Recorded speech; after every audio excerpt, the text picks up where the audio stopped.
All right, I just want to start by saying, man, super proud of our football team, super proud of the staff. Obviously, don't like the outcome, but at the end of the day, man, our guys fought.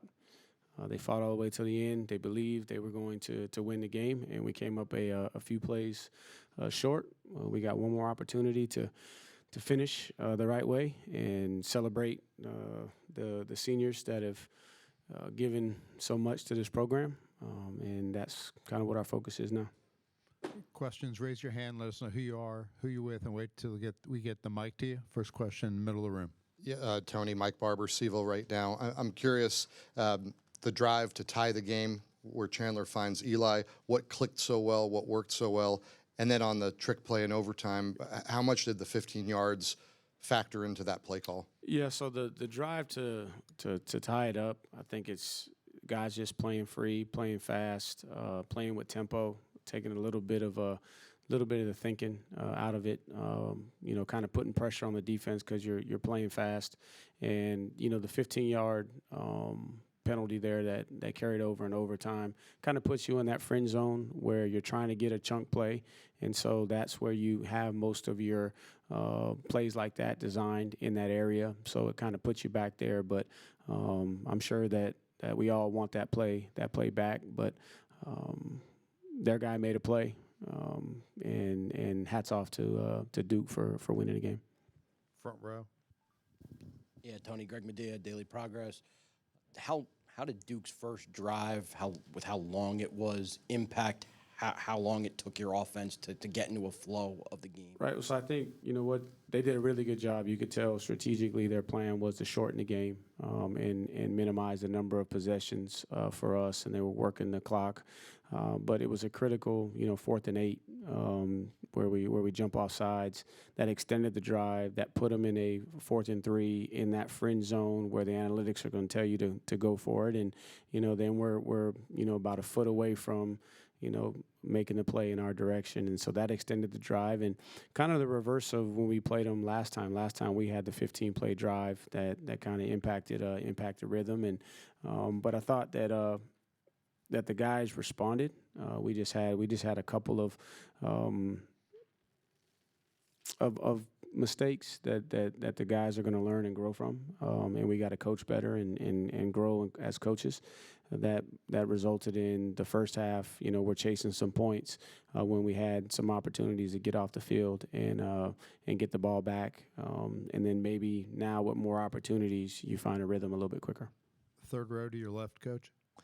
Tony, David Teal with the Virginian Pilot. On the consecutive fourth quarter possessions, the 4th and 5, Chandler overthrows Trell in the end zone. What went into going for it all there as opposed to just trying to get the first down?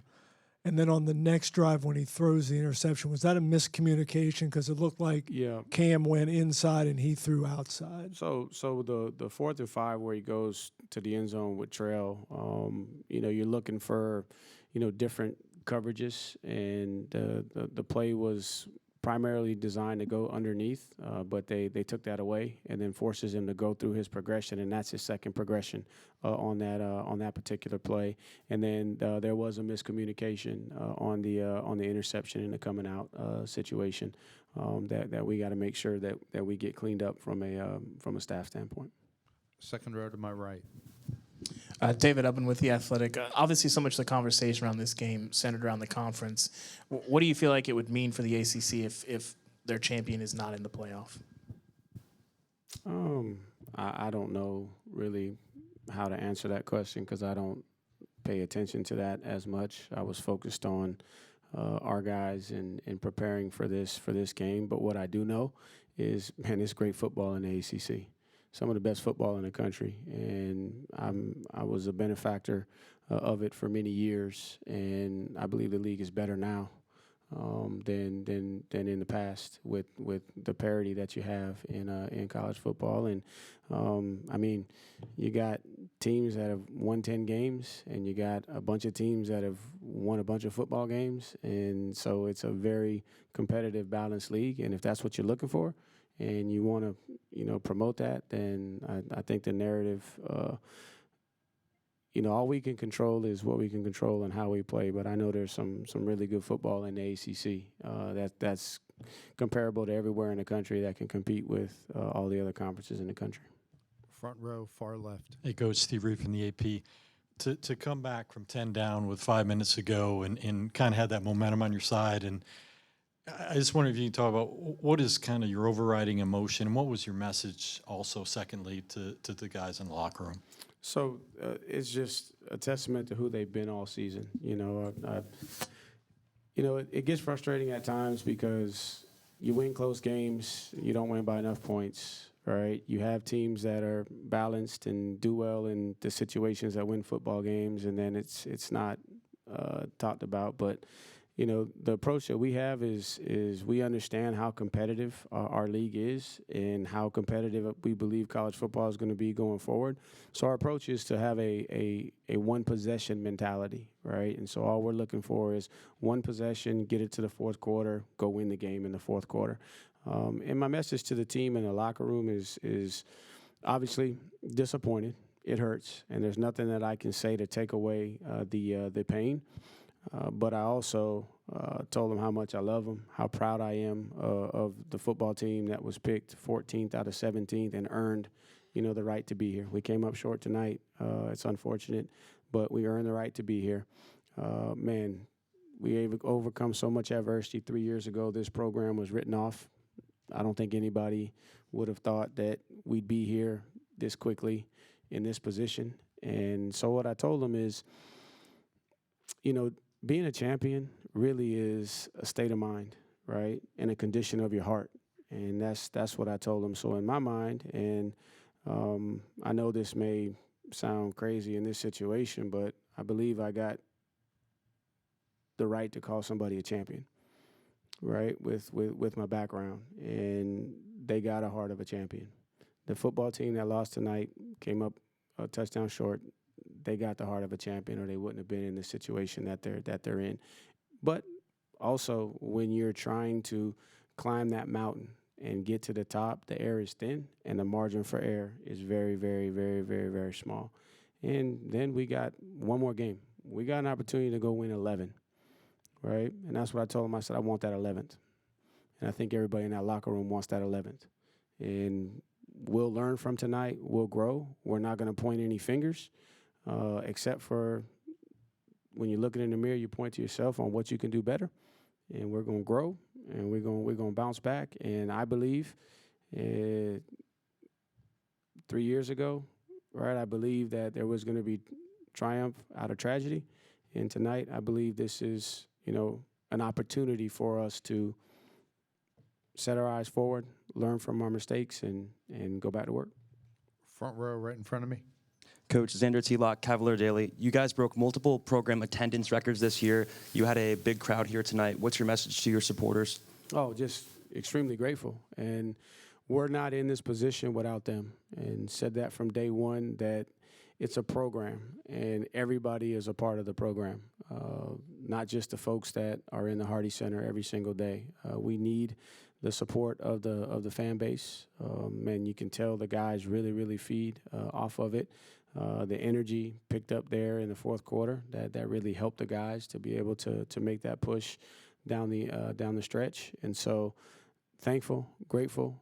I know that they're disappointed in tonight, but I believe they can see the potential of what the future can be. And I believe we all desire, right, to be one of the top programs in college football, but we all got to be invested and committed, and they showed their part. We're going to go back to work, to continue to prove that we're worthy of them showing up, and just grateful, and we'll be back. Third row.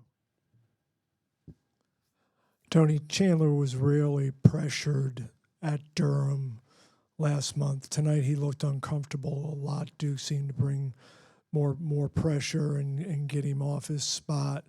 Was it Boley's ankle that was compromising him, or was Duke just doing things differently up front? I mean, it's a championship football game, right? Like, man, first of all, Mikael Boley played with a high ankle sprain, right, off of basically 2 days rest, and he fought through it. And I told him that that's the heart of a champion, because normally it's a couple weeks and he battled through and he found a way to get back. But it's a championship football game, and Duke's got one of the highest pressure rates of anybody in the country with their front four. Okay, and so man, it was just a battle, right? It was a battle, and I won't know the exact answer until I watch the film, every play-by-play, to see exactly, what it was. But we knew that coming in that they were going to correct some of the things from the previous game, just as we were going to try and tweak some of the things from the previous game, and it was going to be a battle. So I think I can answer that question better when I fully evaluate the film, but I'm not going to put it on Boley's ankle. I'm definitely not going to do that, because that young man, he laid it on the line for this football team, just like every other player in that locker room, right? It wasn't a lack of effort and desire to play. We just made a few critical mistakes at some critical times that cost us, and that's what happens when you're playing, championship level football. Those one or two plays can really change the course of the game. Stay in the third row. Hey, Coach. TJ Wilkerson, Virginia Talk Radio Network. Coach, watching you rebuild this program, the tragedy and everything that happened, not a lot of coaches are given 3 or 4 years to rebuild. What do you think that says about you and what you've done for this program and the trust that Carla and them have in you? I think it's more about Carla's belief in this staff than it is me. I'm only one man. And it took everybody to be able to continue to show up every single day, right? And that's what I'm most proud of these players and the staff, that they just showed up every single day. And I'm sure that they probably have heard some things that tells them otherwise, but they showed up every single day. So it's not about me. It's about the folks that are hurting in that locker room, that believe even when they can't see it, that show up every single day, that sacrifice, right? That didn't run from a difficult situation, but chose to stay and fight.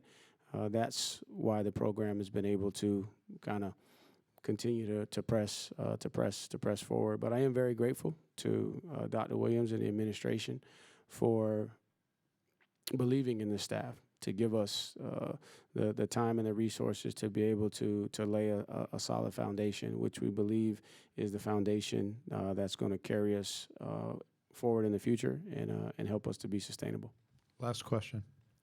Tony, Mike Barber, Seville right now again. Eli Wood has not been, statistically the most productive guy, but he's had some big moments, obviously, tonight, probably the biggest. What has been his kind of arc in your program and contribution? Yeah, so he's the glue in that receiver room, I tell you that. He's the guy that just keeps everybody together. And he does it because he shows up and he works extremely hard every single day. Man, he's a great teammate and a great friend to all of his teammates. He's a great competitor. He understands his role, and he's willing to do his role at any time, anywhere, without any praise, without any credit.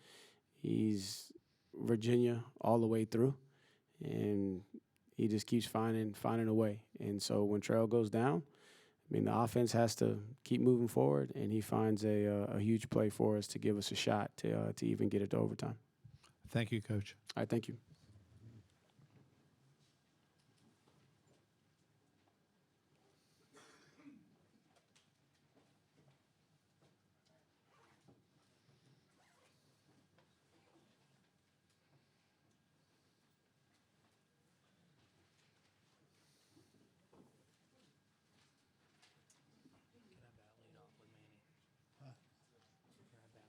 Yeah. Assuming he doesn't immediately go into the playoff.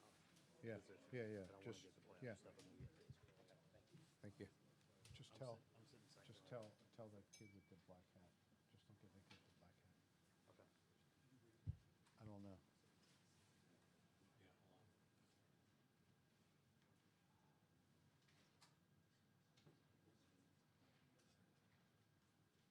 I'm gonna ask now.